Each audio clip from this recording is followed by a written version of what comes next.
السلام علیکم ورحمۃ اللہ وبرکاتہ۔ اللہ اکبر۔ واجب الاحترام بہنوں اور بیٹیوں، اس وقت میں نے آپ کے سامنے سورۃ الانبیاء کی 2 آیات کی تلاوت کی ہے۔ ان آیات میں اللہ تعالیٰ نے اپنے ایک برگزیدہ بندے جناب یونس علیہ السلام کا ذکر خیر فرمایا ہے۔ یہ عراق کا شہر موصل جو ہے، اس کے قریب ایک بستی تھی، نینوا اس کا نام تھا۔ وہاں کے رہنے والے تھے یونس بن متہ، ان کے والد کا نام متہ تھا۔ رسول کریم صلی اللہ علیہ وسلم نے فرمایا، صحیح بخاری میں حدیث ہے، کسی شخص کو یہ زیب نہیں دیتا کہ وہ یہ کہے کہ میں یونس بن متہ سے بہتر ہوں۔ کوئی یہ سمجھ کر کے دیکھو جی وہ چلے گئے ناراض ہو کر اور مچھلی کے پیٹ میں قید ہو گئے، تو کوئی یہ کہے کہ میں اس سے بہتر ہوں اپنے بارے میں۔ یا رسول اللہ صلی اللہ علیہ وسلم نے کسر نفسی کرتے ہوئے اپنے متعلق بھی کہا، یعنی ان کی شان نبی صلی اللہ علیہ وسلم نے بیان فرمائی۔ تو یہ اپنی قوم کی طرف گئے، مدت تک ان کو اللہ کی توحید کی دعوت دیتے رہے، کیونکہ ہر رسول کا بنیادی نقطہ وہ توحید ہے۔ اللہ نے اسی سورہ انبیاء میں فرمایا، وما ارسلنا من قبلک من رسول الا نوحی الیہ انہ لا الہ الا انا فاعبدون۔ آپ سے پہلے ہم نے جتنے رسول بھیجے سب کو یہی پیغام دے کر بھیجتے تھے کہ میرے سوا کوئی عبادت کے لائق نہیں، اس لیے صرف میری عبادت کرو، ہر پیغام۔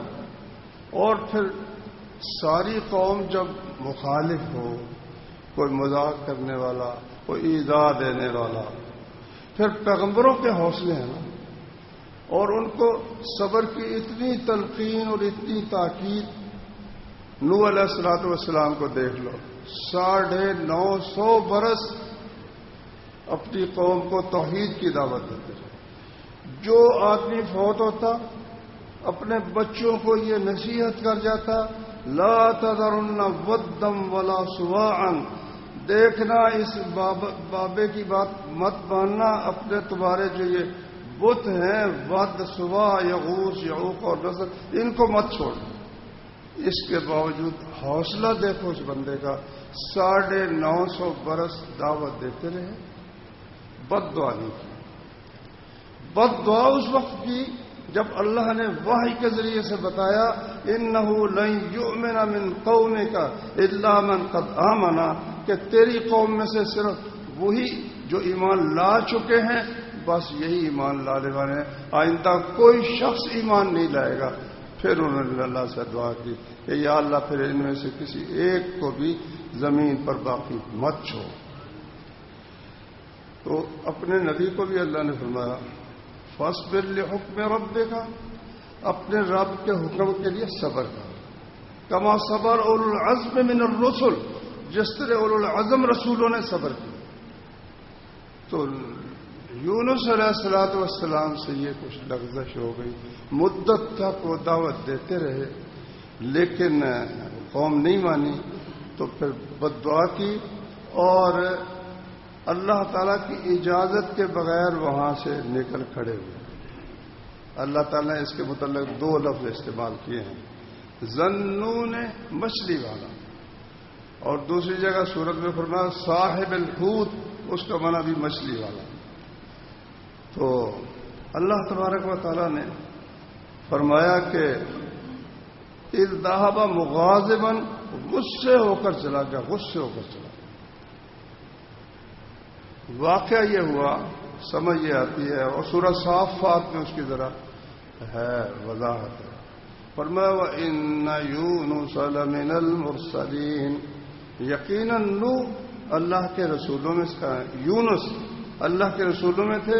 اذ ابقا الى الفلک المشحون، جب وہ ایک بھاگ کر، ابقا کا معنی ہوتا ہے کسی کا غلام بھاگ جانا، ویسے عام بھاگنے کو آبقا نہیں کہتے، آبقا کہتے ہیں کسی کا غلام بھاگ جائے، تو اللہ کہتے ہیں میرا غلام ہو کر بھاگ گیا الی الفلک المشحون، اور پھر وہ آگے سمندر آ گیا تو ایک جہاز تھا، بحری جہاز یا کشتی تھی، اس میں سوار ہو گیا۔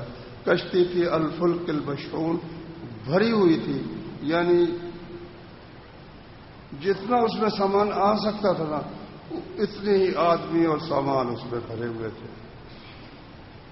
اچھا، اب وہ جو آیتیں ہم نے پڑھی اس میں ہے کہ وَظَنُّونَ إِذْ ذَهَبَ مُغَاضِبًا، مچھلی والا غصے ہو کر چلا گیا، فَظَنَّ أَن لَّن نَّقْدِرَ عَلَيْهِ، اس نے سمجھا أَن لَّن نَّقْدِرَ عَلَيْهِ، اس کے قادر یقدروں کے دو معنی ہوتے ہیں، ایک یہ کہ اس نے سمجھا کہ ہم اس پر قابو نہیں پا سکیں گے، لیکن نبی یہ تو نہیں نا سوچ سکتا کہ اللہ مجھے پکڑ نہیں سکتا۔ اصل میں مطلب یہ کہ جس طرح ہوتا ہے نا کوئی لڑکا بھاگ جائے تو بندہ کہتا ہے تو کیا سمجھتا ہے کہ تو میرے قابو نہیں آ سکتا، حالانکہ اس نے کیا سمجھنا ہے، اس کی یہ حرکت یعنی اس کا اشارہ کرتی ہے۔ تو اللہ تعالیٰ پیغمبروں کی غلطی پر پھر بڑا سخت پکڑتے ہیں۔ تو اللہ فرماتے ہیں کہ فَظَنَّ، اس نے سمجھا کہ اللہ نقدر، ہم اس پر قابو نہیں پا سکیں گے۔ اور دوسرا معنی جو ہے نا وہ ہے جس طرح فرمایا ان ربک یبسط الرزق لمن یشاء ویقدر، تیرا رب جس کا رزق چاہتا ہے فراخ کر دیتا ہے، جس کا رزق چاہتا ہے تنگ کر دیتا ہے۔ تو مطلب کیا ہوا کہ اس نے سمجھا بغیر اجازت جاتے ہوئے کہ اللہ نے کون سا مجھے کچھ کہنا ہے، کچھ نہیں کہے گا اللہ تبارک و تعالیٰ۔ لیکن پھر کیا ہوا،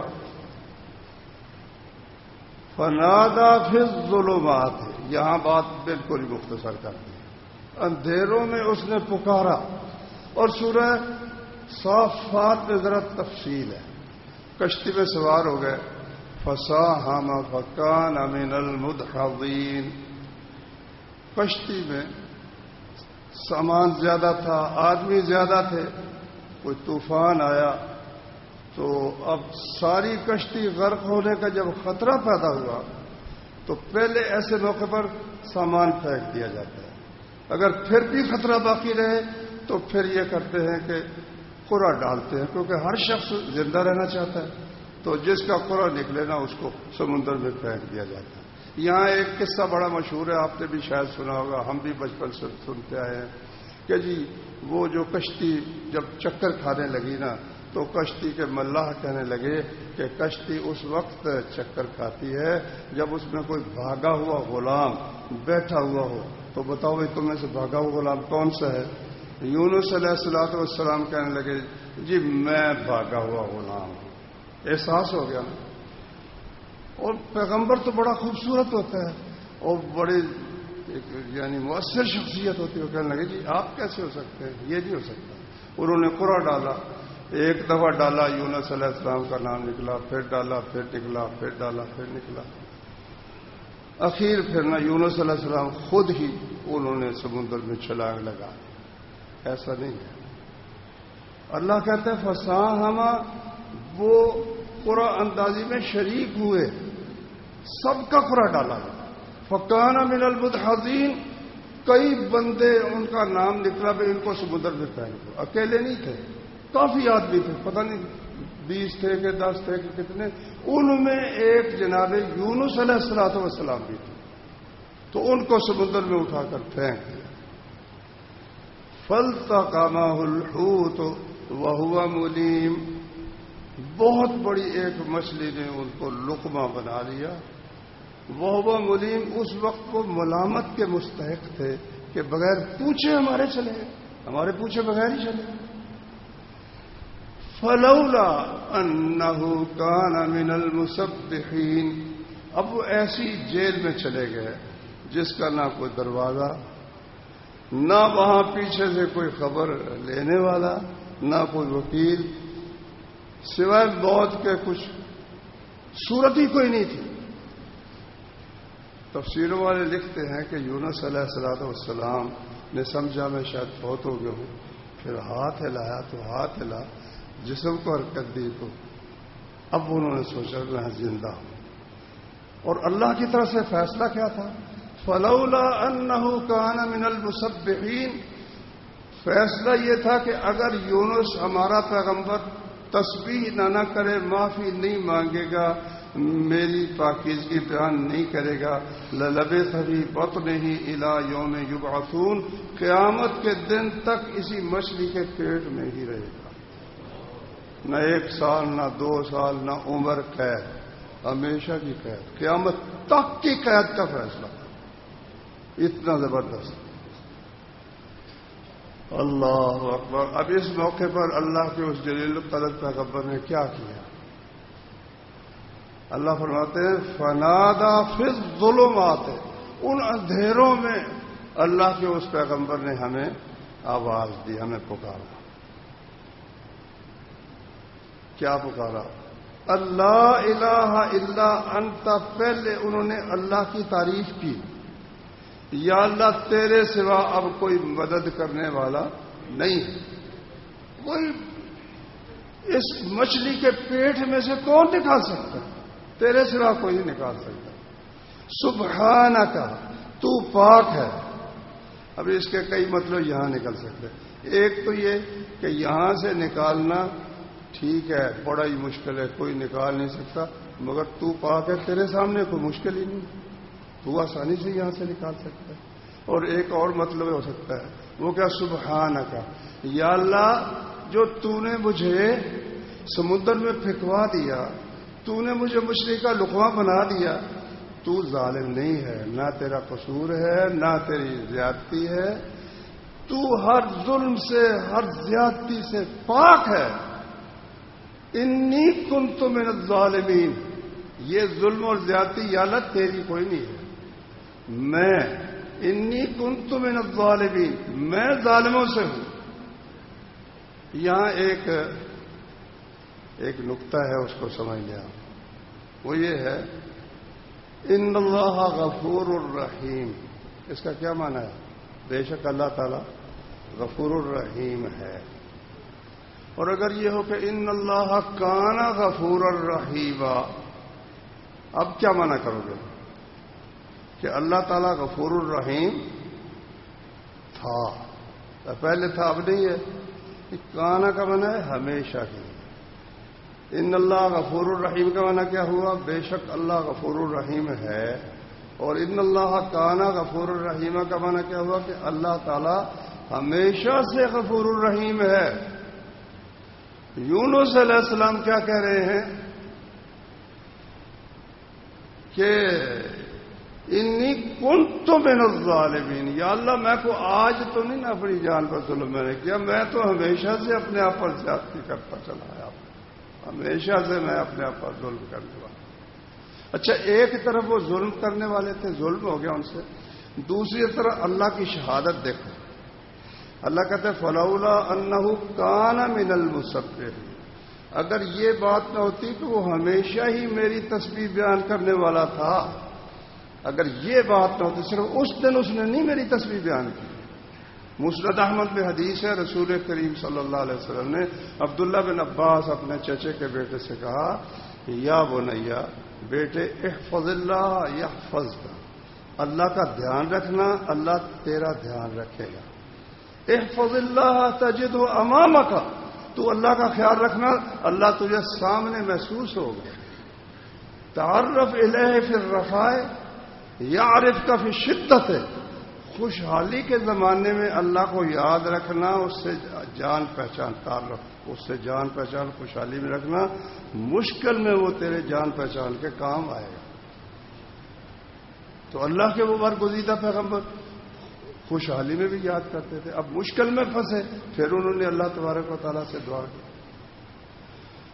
اللہ اکبر۔ اللہ فرماتے ہیں فاستجبنا لہ، ہم نے اس کی دعا قبول کی۔ دعا تو انہوں نے مانگا تو کچھ ہے ہی نہیں، غور کرو نا، دعا کے 3 حصے ہیں۔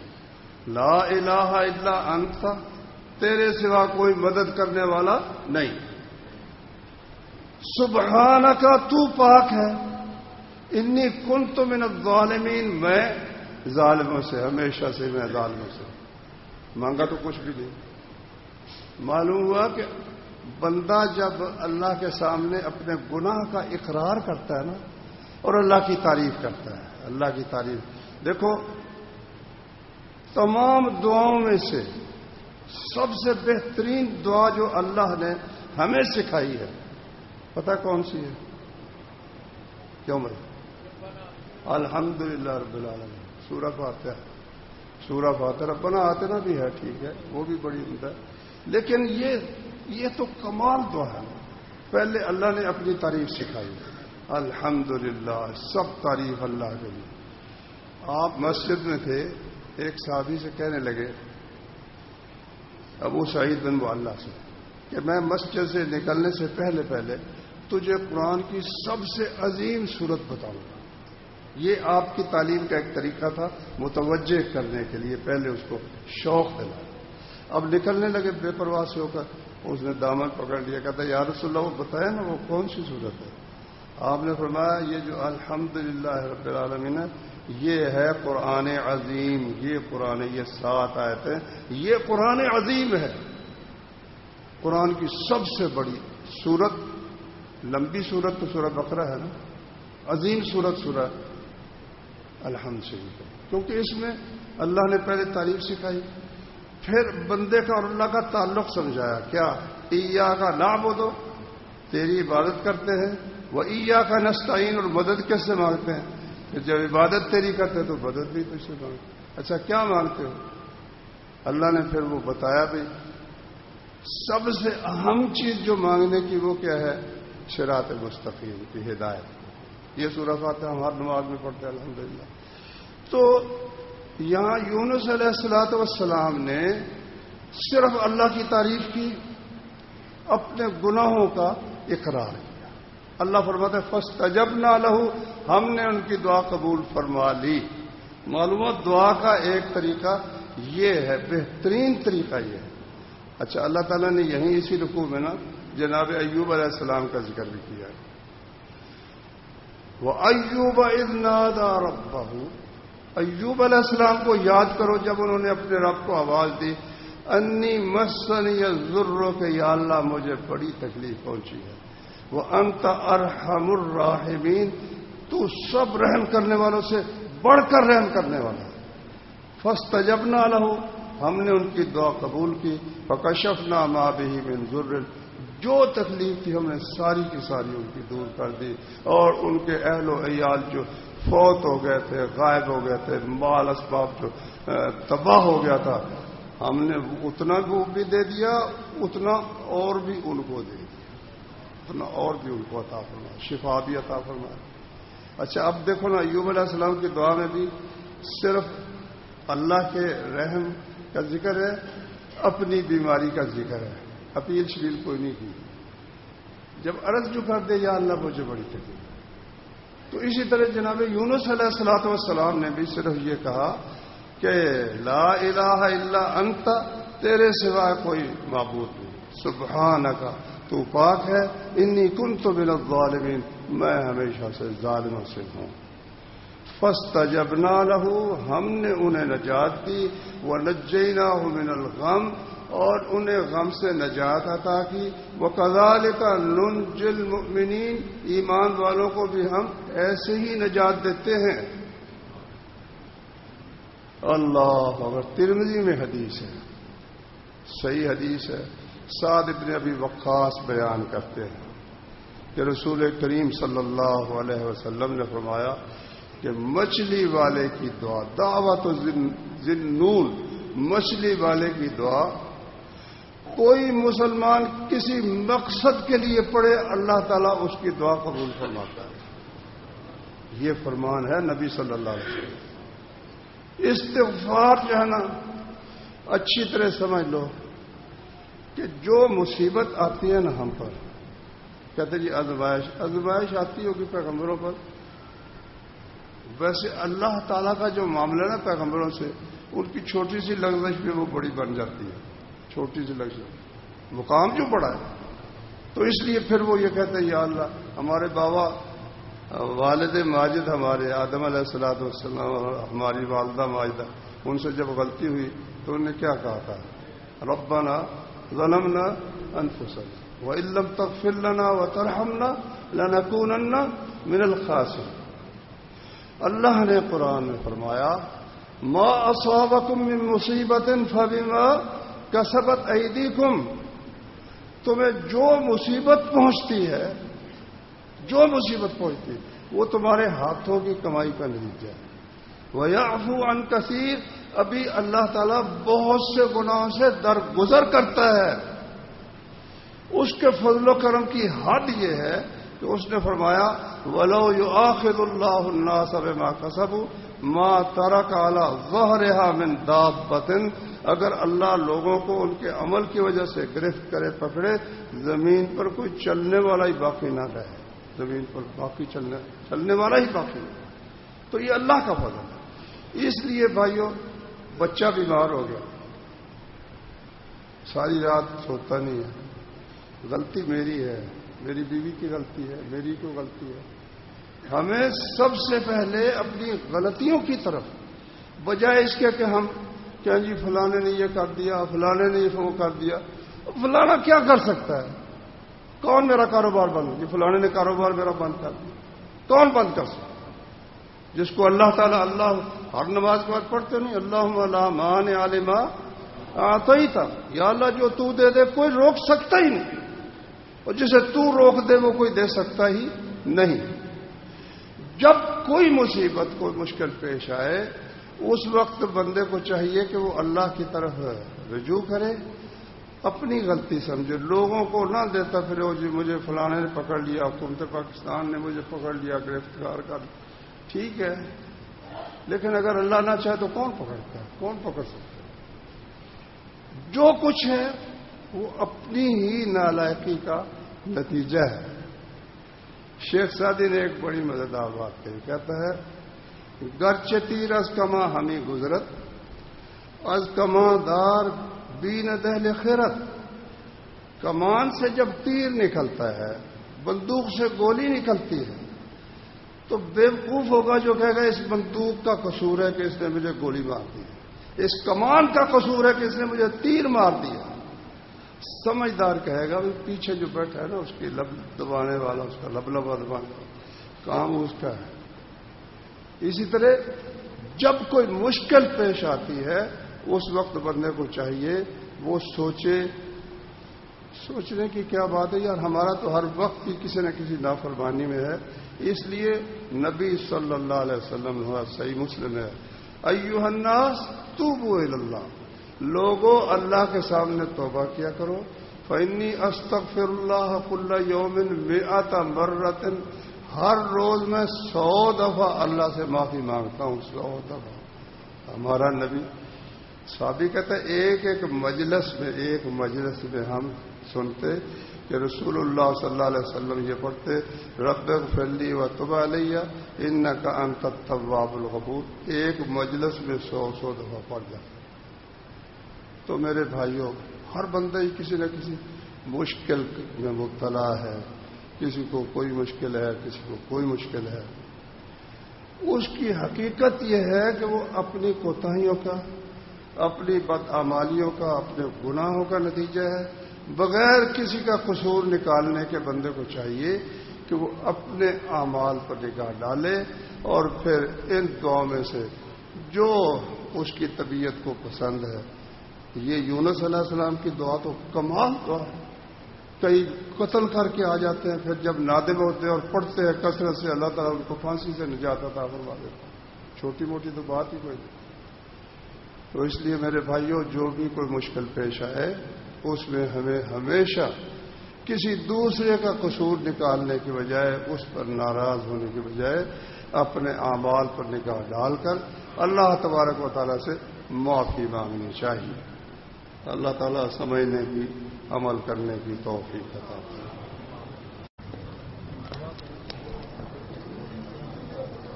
سبحانك اللهم وبحمدك أشهد أن لا إله إلا أنت أستغفرك وأتوب إليك.